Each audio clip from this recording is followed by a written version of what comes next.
الف اللہ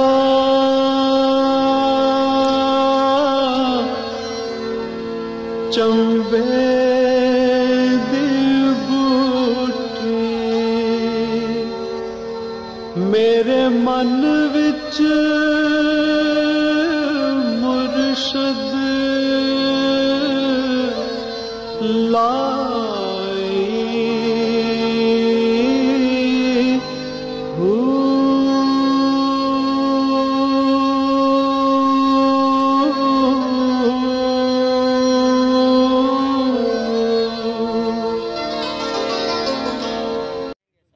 بسم اللہ الرحمن الرحیم وَلَقَدْ أَهْلَكْنَا الْقُرُونَ مِنْ قَبْلِكُمْ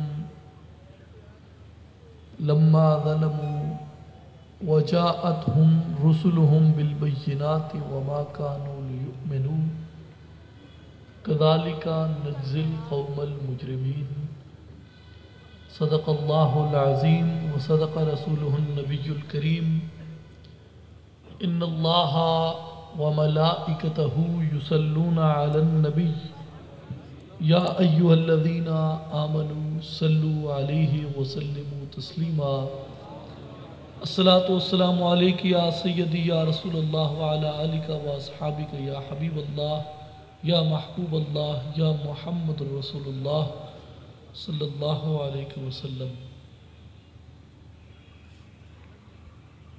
انتہائی واجب الاحترام، واجب القدر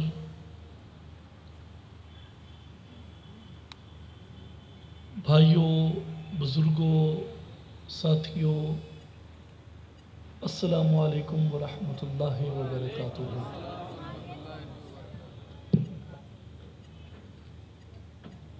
آج کی یہ پروقار تقریب امام الانبیاء رحمۃ للعالمین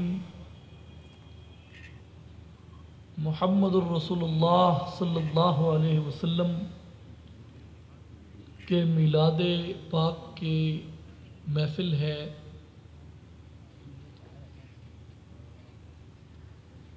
اور ہر تحریک، ہر تنظیم، ہر جماعت جس کا رشتہ رحمت للعالمین محمد الرسول اللہ صلی اللہ علیہ وسلم سے ہے، وہ جماعت، وہ تحریک، وہ تنظیم اپنے اپنے انداز میں اس محسن انسانیت اور اس انسان کامل کی بارگاہ میں اپنا نذرانہ عقیدت اپنے انداز میں، اپنے الفاظ میں پیش کرتی ہے. اور اصلاحی جماعت اور عالمی تنظیم العارفین اس محسن کائنات، اس محسن انسانیت کی بارگاہ میں ہدیہ عقیدت اور خراج تحسین پیش کرنے کے لیے، بلکہ یہ بڑے چھوٹے الفاظ ہیں، ہم سب یہاں اکٹھے ہوئے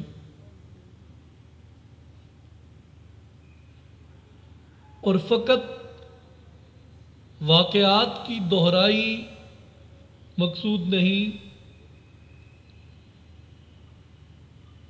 اور چند ان مباحث اور ان مخصوص مقررانہ جملوں کا اظہار مطلوب نہیں کہ جو عموماً آپ سنتے ہیں یا آپ کے سامنے پیش ہوتے ہیں، وہ بھی یقیناً خراج تحسین کا اظہار عقیدت کا ایک انداز ہو سکتا ہے،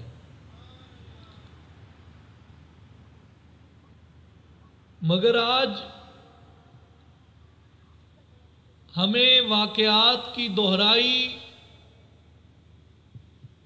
اور مختلف مباحث اور ان کے راگ الاپنے کی بجائے حضور رسالت مآب صلی اللہ علیہ وسلم سے، آپ کے پیغام سے، آپ کے دین سے اور آپ پہ اتری ہوئی اللہ کی اس کتاب سے تجدید عہد کی ضرورت ہے۔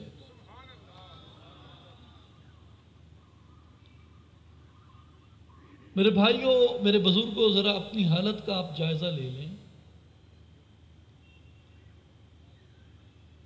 اپنی حالت کا ہم جائزہ لے لیں، اپنے آپ کا ہم تجزیہ کر لیں کہ ہم آج کہاں پہ کھڑے ہیں اور ہمیں کہاں پہ کھڑا ہونا چاہیے تھا بحیثیت امت رحمت للعالمین۔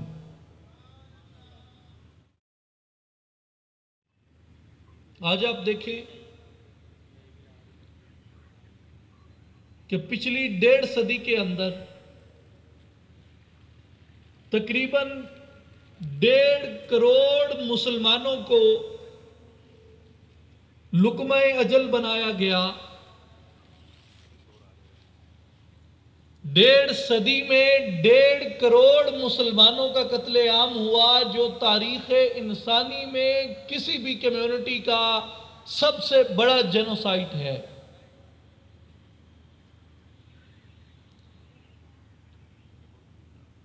اس کے بعد آپ دیکھیں مختلف آفات اور مختلف مصائب اور مختلف عذاب ہم پہ کس طریقے سے نازل ہوئے۔ کبھی زلزلے آتے ہیں،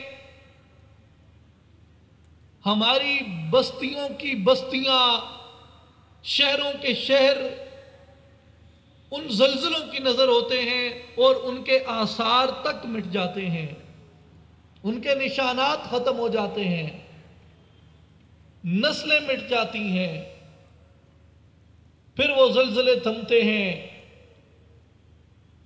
تو آگ اور لوہے کی بارش برستی ہے اور وہ جھکڑ چلتا ہے خون کا، اور ہماری ساری زمین، ہماری زمین کا چپا چپا وہ اس جھکڑ کے نتیجے میں جو مختلف فرقوں، مذہبی، سیاسی، صوبائی اور لسانی فرقے جو چلتے ہیں، ان کے نتیجے میں اس جھکڑ سے، وہ خون سے وہ زمین لبریز ہو جاتی ہے، وہ زمین تر ہو جاتی ہے، وہ زمین بھر جاتی ہے، اور پھر ہمارے بہائے ہوئے اس خون کے بدنما داغ اور اس کے دھبے مٹانے کی خاطر اللہ تعالی ہمارے اوپر اپنا پانی بھیجتے ہیں، اپنا سیلاب بھیجتے ہیں، اور وہ پانی آ کے ہمارے خون کے ان دھبوں کو بھی مٹاتا ہے اور ہمارا بھی سب کچھ بہا کے لے جاتا ہے۔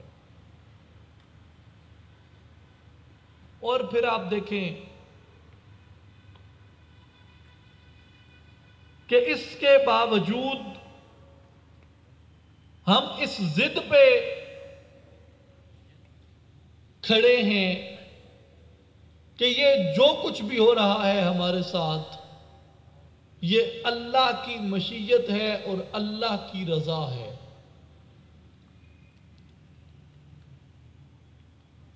اللہ تعالیٰ نے آپ کو یہ لقب عطا کیا، کنتم خیر امت، تم ایک بہترین امت ہو، میرے محبوب کی امت ہو، میری محبوب امت ہو، میرے محبوب کی امت ہو اور میری محبوب امت ہو، اس لیے تم بہترین امت ہو۔ اور کیا اللہ یہ چاہتا ہے کہ وہ اپنی بہترین امت کو ذلیل و رسوا کر دے؟ کیا یہ خدا کی چاہت ہے؟ کیا یہ خدا کی خواہش ہے؟ کیا یہ خدا کی رضا ہے کہ یہ امت محمدیہ، یہ ملت اسلامیہ، یہ ٹکڑوں میں بٹ کے یہ ذلیل و رسوا ہوتی رہے؟ کیا یہ اللہ کی چاہت ہو سکتی ہے؟ تو پھر آپ گزشتہ اقوام کا مطالعہ کریں جن کے واقعات اور جن کی حکایات اللہ نے قرآن کریم میں بیان کی، اور آپ ان کے ساتھ اپنا موازنہ کر کے دیکھیں۔ قوم نوح کے ساتھ، قوم عاد کے ساتھ، قوم سمود کے ساتھ، قوم لوط کے ساتھ، قوم شعیب علیہ السلام کے ساتھ ہم اپنا موازنہ تو کر کے دیکھیں۔ ان میں کسی ایک امت پہ طوفان مسلط کیا گیا جو ان کا سب کچھ بہا کے لے گیا، کسی ایک امت پہ زلزلہ مسلط کیا گیا جس نے ان کی بستیوں کو الٹ کر رکھ دیا، کسی ایک امت پہ جھکڑ طاری کر دیے کہ جو جھکڑ ان کی نسلوں کو انہوں نے ختم کر دیا، اور ان کے وجود زمین پہ یوں گرے پڑے تھے جس طرح کے کھجوروں کے کھوکھلے تنے ہوں۔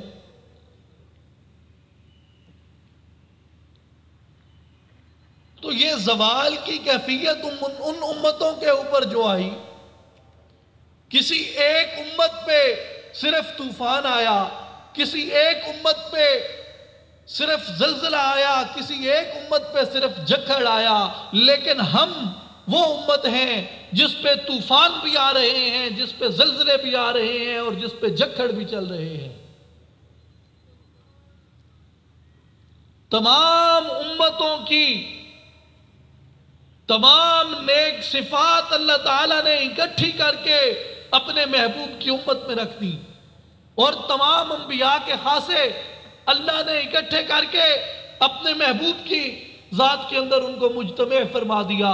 جس طرح کسی عاشق نے کیا خوب کہا کہ حسن یوسف دم عیسیٰ ید بیضا داری، آنچ دارند ہمہ خوبا تو تنہا داری، کہ یا رسول اللہ آپ کا حسن یوسف دم عیسیٰ ید بیضا، موسیٰ کا عصا بھی عیسیٰ کا دم بھی وہ آپ کی ذات کے اندر ہے، اور وہ تمام جو ایک ایک پیغمبر ایک ایک صفت رکھتا ہے، یا رسول اللہ آپ کے اندر تمام پیغمبروں کی وہ تمام صفات موجود ہیں۔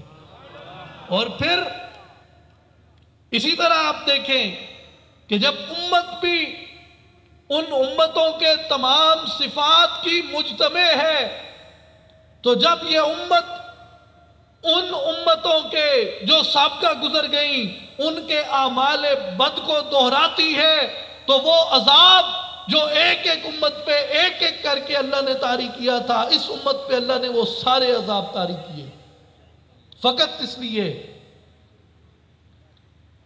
کہ ہم نے اس کردار کو اور اس عمل کو اپنا شیوا بنا دیا، جس کردار اور جس عمل سے ہمیں رحمت للعالمین نے منع کیا تھا، ہمیں خود خلاق کائنات نے، خود رب کریم نے ہمیں منع فرمایا تھا۔ اور ان امتوں کا قصور کیا تھا؟ وہ امتیں بھی ہماری طرح یہی کہتی تھی کہ یہ اللہ کی مرضی ہے، یہ اللہ کی منشا ہے۔ قرآن کریم ہمیں یہ بتاتا ہے کہ اور مشرک بولے اگر اللہ چاہتا تو ہم اس کے سوا کسی کو نہ پوجتے۔ قرآن کے الفاظ ہیں، اگر اللہ چاہتا تو ہم اس کے سوا کسی کو نہ پوجتے۔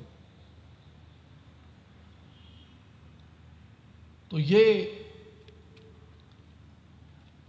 اسی طرح ایک اور مقام پہ اللہ تعالیٰ نے قرآن کریم میں یہ فیصلہ کر دیا کہ اللہ تعالیٰ نے تمام اختیارات تمہیں دے دیے، 3 اختیار اپنے ہاتھ میں رکھے، زندگی، رزق اور موت، ان کا کلی اختیار اللہ تعالیٰ کے ہاتھ میں ہے، اور باقی بھی تمام چیزیں ان کا کلی اختیار اللہ تعالیٰ کی اپنے قبضہ قدرت کے اندر ہے، لیکن اپنے خلیفے کو، اپنے نائب کو اللہ تعالیٰ نے زمین پہ بے اختیار نہیں بھیجا، انسان کو بے شمار اختیار عطا کر کے بھیجا، جن سے انسان اپنی تقدیر کی تعمیر خود کرتا ہے، جس عمل کو اپناتا ہے اسی عمل کی جزا اس کی تقدیر ہے۔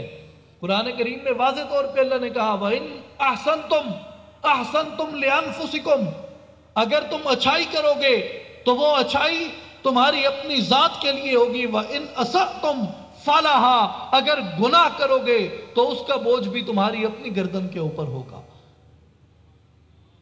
تو گویا انسان خود اپنی تقدیر کی تعمیر کرتا ہے، اور یہ دیکھتا ہے اور یہ سمجھتا ہے کہ میں نے کون سی سمت کو اختیار کرنا ہے۔ اب جب ہم بات کرتے ہیں گزشتہ امتوں کی کہ وہ امتیں کس طرح ہلاک ہوئیں، تو ان کی ہلاکت کے اسباب آپ دیکھیں۔ اللہ تعالیٰ نے فرمایا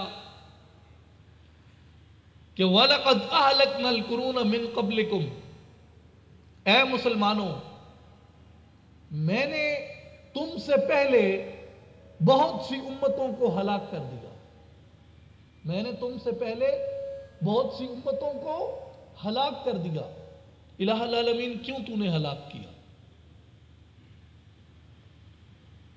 کیا تیری رضا تھی؟ کیا تیری منشا تھی؟ کیا تو یہ چاہتا تھا کہ تو ان امتوں کے اوپر ہلاکت طاری کر دے؟ فرمایا نہیں، میں نہیں چاہتا تھا کہ وہ ہلاک ہو جائیں، میری منشا یہ نہیں تھی کہ وہ ہلاک ہو جائیں۔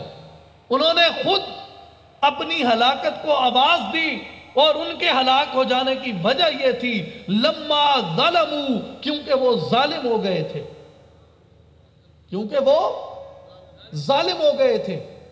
اور جو امتیں ظالم ہو گئیں، جنہوں نے ظلم کو اپنا لیا، اللہ تعالیٰ نے ان کو برباد کر دیا، اللہ تعالیٰ نے ان کو ہلاک کر دیا۔ اس بات کا اطلاق اللہ تعالیٰ کی ذات پہ نہیں ہو سکتا کہ اللہ تعالیٰ یہ چاہتا تھا کہ وہ امتیں ہلاک ہو جائیں۔ حضور غوث اعظم سیدنا شیخ عبد القادر جیلانی رضی اللہ تعالیٰ عنہ، آپ اپنی تصنیف سر الاسرار میں فرماتے ہیں کہ خطا حضرت آدم سے بھی ہوئی، خطا حضرت آدم سے بھی ہوئی، اور وہی خطا ابلیس سے بھی ہوئی، لیکن فرق یہ تھا کہ آدم وہ خطا کر کے فلاح پا جاتے ہیں، لیکن ابلیس وہی خطا کرتا ہے لیکن ابلیس کو برباد کر دیا جاتا ہے۔ حضرت آدم نے بھی اللہ تعالیٰ کی ایک حکم عدولی کی، اور ابلیس نے بھی اللہ تعالیٰ کی حکم عدولی کی، لیکن آدم خطا کر کے فلاح پا گئے، ابلیس خطا کر کے مردود ہو گیا۔ فرق کیا تھا؟ حضور غوث اعظم فرماتے ہیں فرق یہ تھا کہ جب ابلیس نے خطا کی، اللہ تعالیٰ نے پوچھا اے ابلیس تو نے خطا کیوں کی، تو نے آدم کو سجدہ کیوں نہیں کیا؟ تو ابلیس نے کہا الہ العالمین اگر تو چاہتا تو یہ کیسے ممکن تھا کہ میں آدم کو سجدہ نہ کرتا، تیری منشا ہی نہیں تھی کہ میں آدم کو سجدہ کروں۔ اللہ تعالیٰ نے اس کو مردود اور ملعون قرار دے دیا۔ گویا اپنی خطا کو، اپنی غلطی کو، اپنی بدفعلی کو، اپنی بدعملی کو اللہ کی چاہت اور اللہ کی رضا قرار دینے والا اللہ تعالیٰ نے اس کو مردود کر دیا۔ اور آدم علیہ السلام فلاح کیوں پا جاتے ہیں؟ اس لیے کہ آدم علیہ السلام نے اللہ تعالیٰ کی بارگاہ میں یہ نہیں کہا کہ الہ العالمین میرا اس درخت کے قریب چلا جانا وہ تیری منشا تھی یا تیری رضا تھی، نہیں، بلکہ حضرت آدم عرض کرتے ہیں ربنا ظلمنا انفسنا، الہ العالمین میں نے اپنی جان پہ ظلم کیا ہے، اپنی غلطی کا اعتراف کرتے ہیں۔ گویا اب میرے بھائیوں بزرگوں، گویا اب بات پتہ یہ چلتی ہے کہ اپنی غلطی کو ماننے والا، اپنی غلطی کو اعتراف کرنے والا وہ فلاح پا جاتا ہے، اور اپنی خطاؤں پہ پردہ پا کے، اپنی بدعمالیوں پہ پردہ پا کے یہ کہہ دے کہ یہ اللہ کی چاہت تھی یا اللہ یہ چاہتا تھا، یہ عمل ابلیس نے کیا تھا۔ اور آج ہم اپنے آپ کو دیکھیں، آج ہم کہاں کھڑے ہیں؟ اس بات کو ذہن میں رکھیے گا۔ اب میں اسی جگہ سے گفتگو شروع کرتا ہوں۔ وَلَقَدْ أَهْلَكْنَا الْقُرُونَ مِنْ قَبْلِكُمْ، میں نے تم سے پہلے بہت سی بستیوں کو اس لیے ہلاک کر دیا، لَمَّا ظَلَمُوا، کیونکہ وہ ظالم ہو گئے تھے۔ اور دوسری وجہ کیوں ہلاک کیا؟ فرمایا وَجَاءَتْهُمْ رُسُلُهُمْ بِالْبَيِّنَاتِ وَمَا كَانُوا لِيُؤْمِنُوا، میں نے ان میں اپنے پیغمبر بھیجے، میں نے ان میں اپنے بندے بھیجے، میں نے ان میں اپنے رسول بھیجے۔ وَجَاءَتْهُمْ بِالْبَيِّنَاتِ، وہ نشانیاں لے کے گئے ان کے اندر، وہ میری نشانیاں، میری آیات لے کے گئے ان کے اندر، لیکن وَمَا كَانُوا لِيُؤْمِنُوا، وہ لوگ ایسے تھے ہی نہیں کہ میری ان نشانیوں کے اوپر، میرے ان پیغمبروں کے اوپر ایمان لاتے۔ اللہ نے کہا جو ظالم ہو جائے اور جو میری نشانیوں پہ ایمان نہ لائیں، كَذَلِكَ نَجْزِي الْقَوْمَ الْمُجْرِمِينَ، وہ مجرم ہوتے ہیں، اور مجرم قوموں کو اللہ تعالیٰ اسی طرح بدلہ دیتا ہے کہ ان کو ہلاک کر دیتا ہے۔ بات سن، بہت شکریہ، بہت شکریہ، بات سن لیں۔ اب دیکھیں، دو باتیں اللہ نے کی۔ ایک وجہ ان کی ہلاکت کی یہ تھی کہ وہ ظالم ہو گئے تھے۔ ہم نے یہ دیکھنا ہے کہ آج ہمارے اوپر جو یہ ہلاکت طاری ہے، کیا ہم ظالم تو نہیں ہو گئے؟ ایک بات۔ اور دوسری بات یہ ہے کہ وَجَاءَتْهُمْ رُسُلُهُمْ بِالْبَيِّنَاتِ وَمَا كَانُوا لِيُؤْمِنُوا، ان قوموں کا دوسرا جرم یہ تھا کہ اللہ کے بھیجے ہوئے لوگ، اللہ کے پیغمبر اور اللہ کی نشانیوں کو ان لوگوں نے جھٹلایا، ان پہ ایمان نہ لے کے آئے۔ اللہ نے کہا كَذَلِكَ نَجْزِي الْقَوْمَ الْمُجْرِمِينَ، پھر میں مجرم قوموں کو تباہ کر دیا کرتا ہوں۔ ایک کہ کیا ہم ظالم تو نہیں ہو گئے کہ ہم پہ یہ اللہ تعالیٰ نے عذاب طاری کیا؟ دوسری بات یہ کہ کیا ہم نے اللہ کی کسی نشانی کو تو نہیں جھٹلایا؟ آپ غور کیجئے، پہلی بات کو آپ پہلے دیکھیں، لما ظالموا، کیا ہم ظالم تو نہیں ہو گئے؟ ظلم کس طرح ہوتا ہے؟ ظلم کسی حق پر کیا جاتا ہے، کسی حق سے ظلم کیا جاتا ہے، کسی کا حق مارنا، کوئی حق چرانا، کسی حق سے روگردانی کرنا، یہ ظلم کہلاتا ہے۔ اور حق کی دو قسمیں ہیں، حقوق کی دو قسمیں ہیں، حقوق العباد اور حقوق اللہ، یعنی بندوں کے حقوق، ان پہ غصب لگانا یہ بھی ظلم ہے، اور حقوق اللہ، اللہ کے حقوق، اللہ کے حق پہ غصب لگانا یہ بھی ظلم ہے۔ تو کیا ان دونوں چیزوں میں ہم کہیں اس شمار میں تو نہیں آتے کہ ہم بھی ظالم ہو گئے ہوں؟ پہلی چیز کو دیکھیں، حقوق العباد کو، کہ خون ناحق، قتل ناحق، بے گناہ کا، معصوم کا خون، اس کا قتل، یہ ظلم ہے یا نہیں ہے؟ اگر یہ ظلم ہے تو کیا یہ ظلم ہمارے معاشرے میں نہیں ہو رہا؟ اسی طرح کہ کیا یہ ظلم ہمارے معاشرے میں نہیں ہو رہا؟ دوسری بات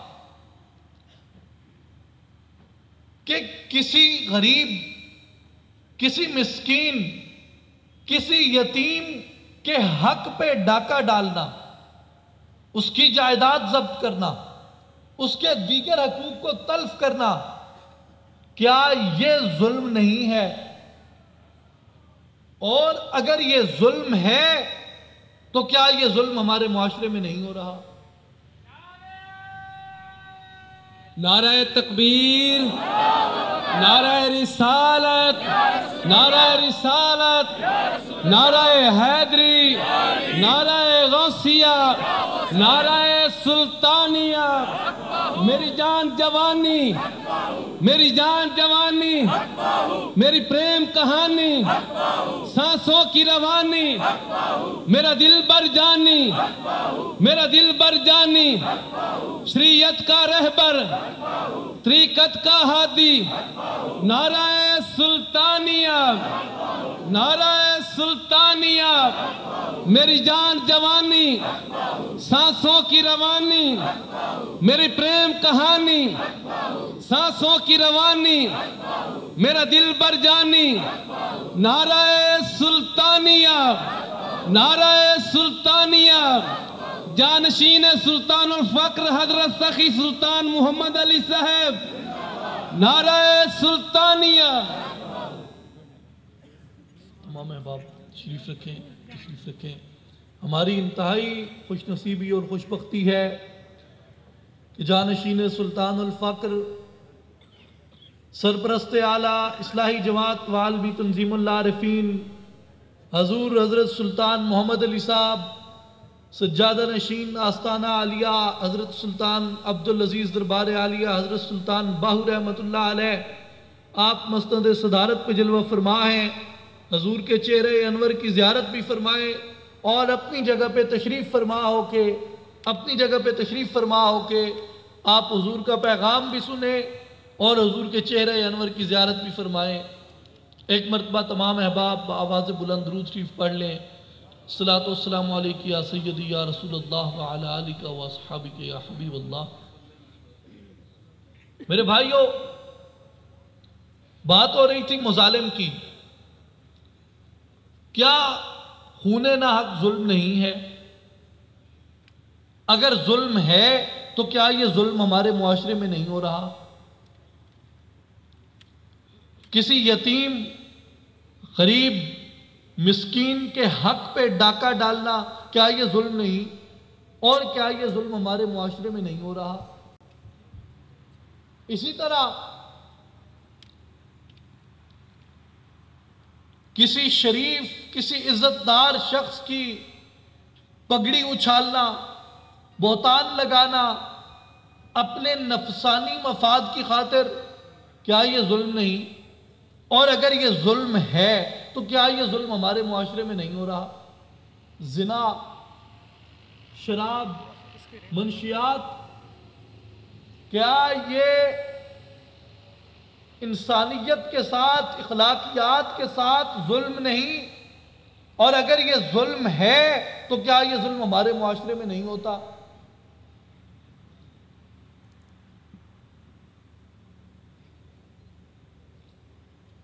یہ تمام مظالم ہمارے معاشرے میں ہیں اور اللہ کا حکم ہے وَلَقَدْ أَهْلَكْنَا الْقُرُونَ مِنْ قَبْلِكُمْ لَمَّا ظَلَمُوا، میں نے تم سے پہلے بستیوں کو اس لیے ہلاک کر دیا کیونکہ وہ ظالم ہو گئے تھے۔ اور دوسری آیت کریمہ میں فرمایا فَكَأَيٍّ مِّنْ قَرْيَةٍ أَهْلَكْنَاهَا فَهِيَ ظَالِمَةٌ، میں نے تم سے پہلے بہت سی بستیوں کو اس لیے ہلاک کر دیا، فَكَأَيٍّ مِّنْ قَرْيَةٍ، ان بستیوں کو میں ہلاک کر دیتا ہوں، کن کو؟ فَهِيَ ظَالِمَةٌ، جو ظالم ہو جائیں۔ اور یہ ظلم ہمارے معاشرے میں ہو رہے ہیں۔ اللہ کا عذاب، اللہ کی طرف سے سزا ہمارے اوپر کیوں نہ مسلط ہو؟ اور پھر آپ دوسرا ظلم دیکھیں، یہ ظلم تو ہے حقوق العباد سے، حقوق اللہ کی طرف آپ آئیں۔ اللہ کا سب سے پہلا حق ہمارے اوپر کیا ہے؟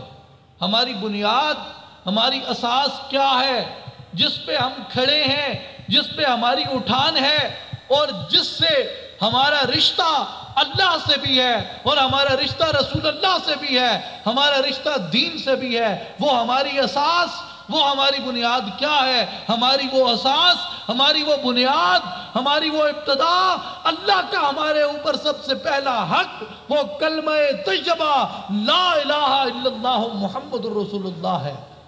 اور آپ دیکھیں کہ کیا ہم نے لا الہ الا اللہ محمد الرسول اللہ سے ظلم نہیں کیا؟ ظلم کیسے نہیں کیا؟